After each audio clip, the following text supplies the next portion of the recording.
A very good morning, students. Today in oceanography we'll be dealing about coral reefs and atolls. Coral reef, ridge or hummock formed in shallow ocean areas by algae and the calcareous skeletons of certain coelencetranes, of which coral polyps are most important. A coral reef may grow into a permanent coral island, often called the rainforests of the sea. Coral reefs are home to spectacular variety of the organisms.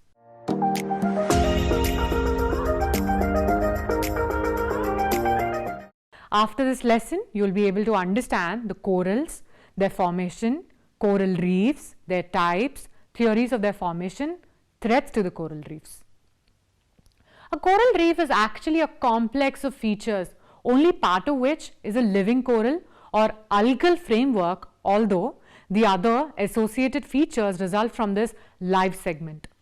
The accumulations of carbonate, sand and mud provide a habitat for sea grasses and mangroves and for almost inconspicuous blue-green algal mats. These plants and algae trap and stabilize sediment, and their accumulations are also accreted to the whole reef complex.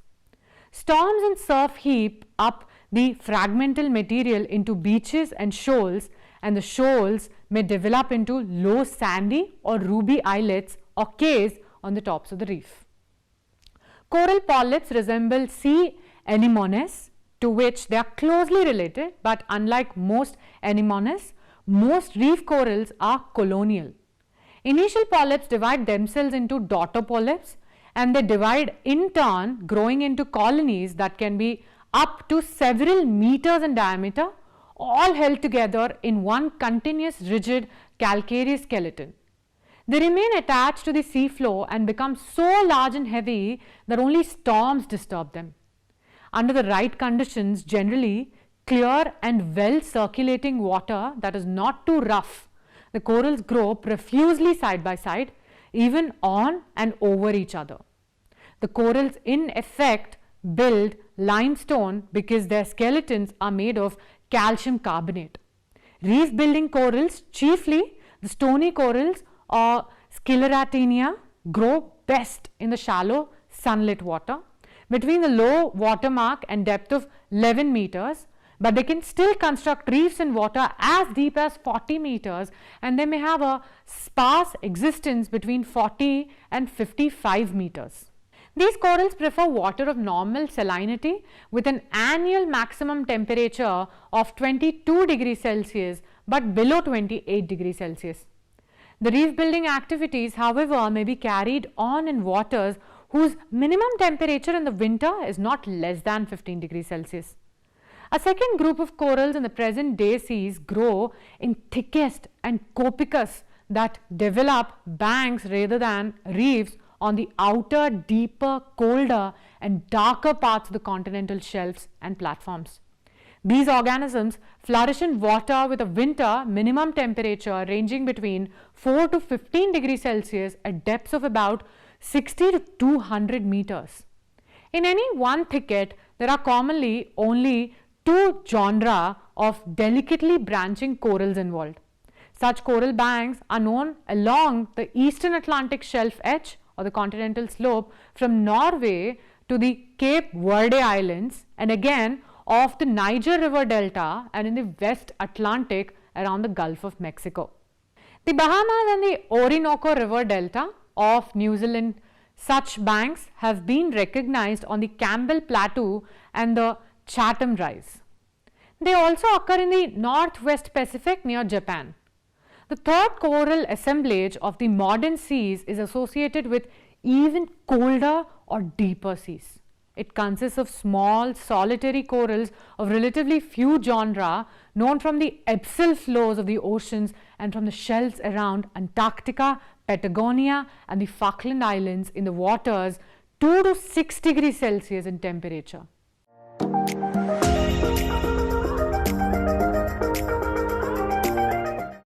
Conditions for the growth of the coral reefs. The coral and the associated organisms and algae, which are the most common reef builders, are confined to the tropical belt. the water temperature must not fall below 20 degrees Celsius and not exceed 35 degrees Celsius. The most favorable is 23 degrees Celsius to 25 degrees Celsius.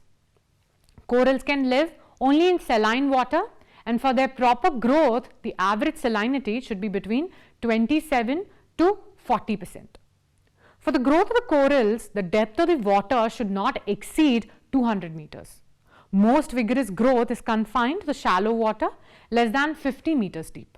Corals also require sediment-free, clean water which is disturbed by ocean waves and currents and is beneficial for the corals. In the open seas, it is necessary to have platforms which may act as foundations for these corals. These platforms should not be deeper than 90 meters.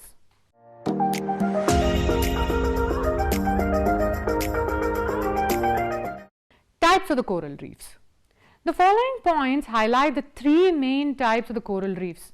The types being fringing reef, barrier reef and the atolls. The type 1, fringing reef. Coral reefs developed along the continental margins or along the islands are called the fringing reefs. The seaward slope is steep and vertical while the landward slope is gentle. The upper surface is uneven and corrugated. Though fringing reefs are usually attached to the coastal land, but sometimes there is gap between them and the land, and thus lagoon is formed between the fringing reef and the land. Such lagoon is called the boat channel. Coral reefs are generally long but narrow in width. The continuity of the coral reefs is broken wherever rivers drain into the seas and the oceans. Coral reefs are basically of two types. For example, the coral reefs facing the open ocean and the coral reefs protected by a barrier. Such fringing reefs are found along Sakau Island, southern Florida, Mehetia Island of the Society Group of the Islands, etc. Now the type 2, the barrier reef. The largest coral reefs off the coastal platforms but parallel to them are called the barrier reefs. Barrier reefs are the largest, most extensive, highest and widest reefs of all the types of the coral reefs. The average slope is about 45 degrees, but some barrier reefs are characterized by 15 degree to 25 degree slope. There is extensive but shallow lagoon between the coastal land and the barrier reef.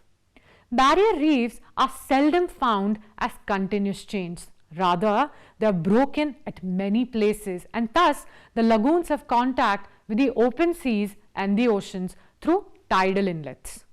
Sometimes tidal inlets are so wide that ships enter the lagoons through them.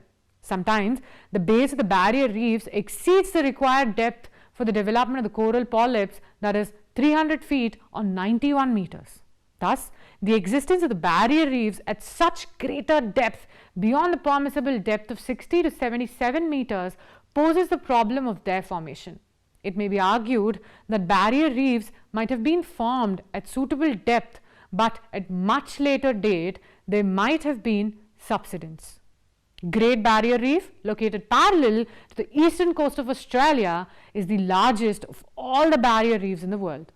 This reef is located between 9 degrees south to 22 degrees south latitudes and stretches for a length of 1200 miles, which is 1920 kilometers, and thus covers about 2/3 of the coastal length of Queensland province of Australia. The northern and the southern parts of this reef are 128 kilometers and 11 kilometers away from the coast. The reef from the coastal ranges between 20 to 30 miles or 32 to 48 kilometers. The third type, the coral atolls. A ring of narrow growing corals of horseshoe shape and crowned with a palm tree is called the coral atoll. It is generally found around an island or an elliptical form on a submarine platform. There is a lagoon in the middle of the coral ring. The depth of the lagoon ranges between 40 to 70 fathoms. Atolls are divided into three types. The true atoll, which is characterized by circular reef enclosing a shallow lagoon but without island. Island atoll having an island in the central part of the lagoon enclosed by circular reef, and coral island or atoll island does not have an island in the beginning, but later on island is formed due to erosion and deposition by the marine waves. Atolls are found in the Antilles Sea, Red Sea, China Sea, Australian Sea, Indonesian Sea. Funafuti Atoll of Ellice Island is a famous atoll. The enclosed lagoon is 12.8 kilometers wide and 19.2 kilometers long.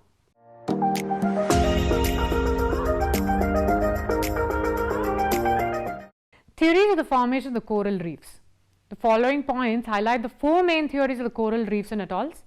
The theories are subsidence theory of the Darwin, standstill theory of the Murray, glacial control theory of Daly, concept of W.M. Davis. Subsidence theory of Darwin.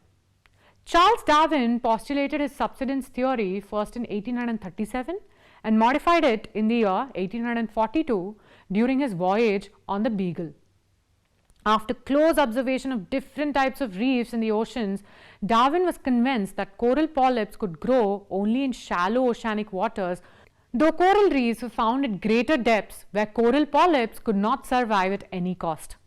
Darwin postulated his theory in order to solve the riddle of this contradiction, that is, confinement of the coral polyps to shallow depth, but their occurrence in practice at greater depth. According to him, the land of the island involved in the origin and the growth of the coral reefs is seldom stationary, rather it undergoes gradual subsidence. According to him, fringing reefs, barrier reefs and atolls are successive stages of the development of the coral reefs. There is further subsidence of the land and the island is completely submerged in the water and a ring of coral reef in the form of atoll is formed. It may be pointed out that Darwin did not invoke sudden and rapid subsidence of the land, rather gradual and slower rate of the land subsidence than the rate of upward growth of the corals, so that they could never find themselves in the deeper waters. It may be noted that the depth of the lagoon does not increase in spite of the gradual subsidence of the land, because there is continuous sedimentation in the lagoon, the validity of the Darwin subsidence theory. The shallowness of the lagoons indicates gradual subsidence of the land. If the land is taken to be stable, the lagoons would be filled due to the deposition of the sediments. The absence of the cliffs along the coral islands validates the idea of subsidence of the land, because cliffs are found along only those coral islands which are stationary. The coast and the islands of the Pacific Ocean having raised beaches indicative of the emergence of the land are devoid of barrier and atoll reefs. The islands having atolls are characterized by very steep slopes. It may be mentioned that very steep slopes are found only along the upper parts of the islands. This fact also denotes the subsidence of the land. The thickness of the coral reefs increases downwards. This feature reveals the fact that coral reefs are formed along the subsiding base of the submarine platforms. The evaluation of the theory tells us that if fringing reefs, barrier reefs and atoll reefs, as maintained by Darwin, are only three stages of the evolutionary growth of a reef, then fringing reef, barrier reef should not be found on either side of the same island at the same level, but observations and new discoveries have revealed the existence of such situations. Standstill theory of Murray. Theories based on the concept of non-subsidence or standstill situation of the land fall into two categories. According to first group, corals grow upon suitable, stable submarine platforms with unchanging sea level, while according to the second group, necessary suitable submarine platforms became available due to lowering of the sea level and consequent erosion of land by sea waves, but the land always remains stable. The theory of Murray belongs to the first group. Murray propounded his theory of the formation of the coral reefs in the year 1880 on the basis of the information received during the Challenger expedition, which is from 1872 to 76. According to him, coral polyps can live up to a depth of 30 fathoms. Sea level and submarine platforms are stable. Several submarine platforms, volcanic peaks, islands are present below the sea level. If the submarine land platforms are above the permissible depth for the survival of the coral polyps, they are subjected to wave erosion so that their heights are lowered down. On the other hand, if the submarine platforms are below the required depth of sea of 180 feet, their height is increased due to the deposition of the marine sediments. After getting suitable foundation at required depth of 180 feet, coral polyps begin to grow upward along the coast and the fringing reef is formed. The coral polyps after some time also grow outward on the foundation of their own debris. Thus, the continuously outward growing fringing reef is transformed into barrier reef in due course of time. The lagoon is formed between the land and the barrier reef because of dissolution of the dead corals. Atolls are formed due to outward growth of the corals in all directions at the top of the submarine platforms. Thus, a ring of coral reef is formed around the southern solution lagoon. According to Murray, the lagoonward side of the atoll is characterized by dead corals, while the seaward side has living corals which continuously grow outward. The dead corals are gradually dissolved and thus the lagoon is continuously widened. The lagoons also become shallower because of the deposition of dissolved dead corals. Evaluation of the theory. The non-subsidence theory of the Murray claimed wide popularity in the beginning, but later on it was severely criticized on the following grounds. Murray's theory requires the existence of numerous suitable submarine platforms at the depth of 180 feet, but the existence of such features is not possible. Murray has described two contradictory views of the marine erosion and deposition at the depth of 30 fathoms or 180 feet at the same time over different submarine peaks. Such proposition is also not possible. A limit of 30 fathoms for the deposition and the erosion cannot be accepted. According to Murray, the lagoon is formed due to solution of dead corals. This mechanism is also doubtful because if the lagoon may be formed due to solution of the corals, the pelagic deposits laid down on the submarine platforms or peaks would also be dissolved. Glacial control theory of Daly. Daly propounded his theory of coral formation in the year 1915 after he was convinced that coral reefs were formed after Pleistocene Ice Age. According to him, sea level fell by 33 to 38 fathoms due to glaciation, that is the confinement of the sea water in the form of ice on the continents during the Pleistocene Ice Age. The existing coral reefs died due to lowering of the temperature of the marine water. Wave-cut platforms were formed along the continental coasts and islands due to abrasion by the sea waves. After the end of the Ice Age, the sea level again rose by 33 to 38 fathoms due to the return of the sea water, which was imprisoned on the continents in the form of ice during the Ice Age. In other words, the ice melted due to the rise of the temperature, and the melt water after reaching the oceans rise their levels to previous stage. Thus, the wave-cut platforms were submerged under the sea water up to the depth of 33 to 38 fathoms. The corals, which could survive during the glacial period, and new coral polyps began to grow and establish their colonies on the seaward edges of the submarine platforms. Thus, fringing reefs were formed on narrow wave-cut platforms, while barrier reefs were formed on the broad wave-eroded platforms. Evaluation of the theory. The glacial control theory of Daly is criticized on the following grounds. According to this theory, the depth of all the lagoons of the atolls and barrier reefs should be uniform, but actual observations do not validate this concept. According to W.M. Davis, the depth of different lagoons varies considerably. Not only this, even depth at different parts of the same lagoons ranges between 120 to 300 feet in some lagoons, and depth varies between 20 feet to 600 feet.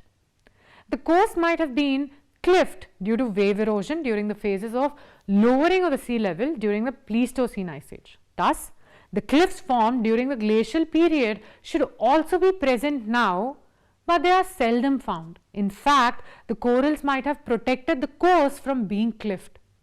Concept of William Morris Davis.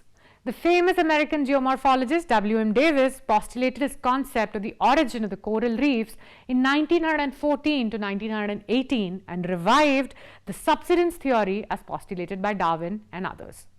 He presented several physiographic evidences in support of the subsidence theory and to explain hitherto unsolved several problems related to the formation of the coral reefs. According to him, corals grow along the subsiding land.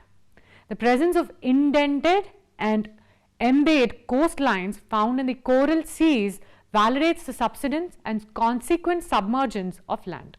According to him, the flatness of the bottoms of the lagoons and their uniform depth are not due to the uniform lowering of the sea level, and these are not true bottoms, but they are due to the deposition of the marine sediments. The shallowness of the lagoons is because of the deposition of the debris. If the submarine platforms are taken to be stable, then the deposition of the marine sediments would fill up the lagoons and the overflowing of water would kill the living corals on the seaward side of the reefs. The threats to the coral reefs. A number of forces threaten the survival of the coral reef organisms as well as the structural integrity of the reefs themselves. Many coral reefs are plagued by predatory species, bleaching, and the effects of various human activities.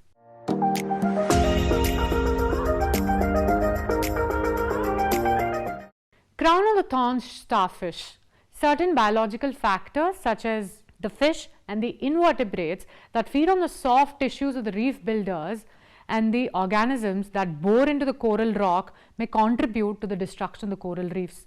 One of the most destructive creatures known is a Cantha serpenti plancy, the crown of the thorns starfish, which during the 1960s multiplied spectacularly and removed the soft tissues from large areas of many reefs in the Southwest Pacific.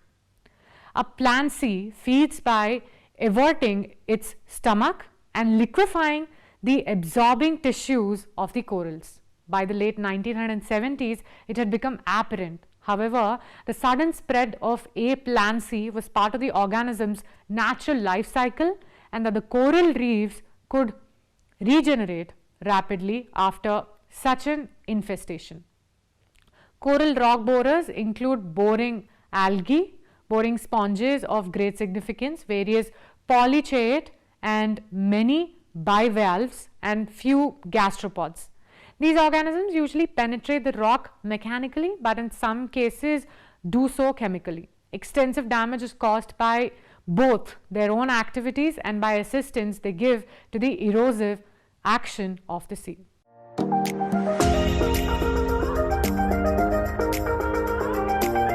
Being the coral bleaching. A phenomenon known as bleaching caused extensive devastation among the coral reefs in the East Pacific since early 1980s and in the Caribbean Sea since the mid to late 1980s. It is called bleaching because zooanthellae are golden brown in color are expelled, leaving the white coral exposed. While the cause of the bleaching is not yet fully known and extensive research is underway, it is believed that most likely factor is unusually high seawater temperature, approximately 30 degrees Celsius. Other factors linked to coral bleaching include rising acidity associated with the increased absorption of the carbon dioxide by the oceans, ultraviolet radiation exposure, drying from extreme low tide events such as those associated with the El Niño, sedimentation, pollution and the disease.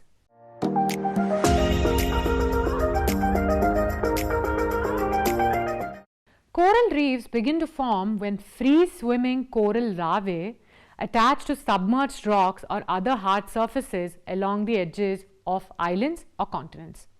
As the corals grow and expand, reefs take on one of the three major characteristic structures: fringing barrier or the atoll. Fringing reefs, which are the most common, project seaward directly from the shore, forming boundaries or borders along the shoreline and surrounding islands. Parts of the reef platform may emerge as one or more islands, and gaps in the reef provide access to the central lagoon.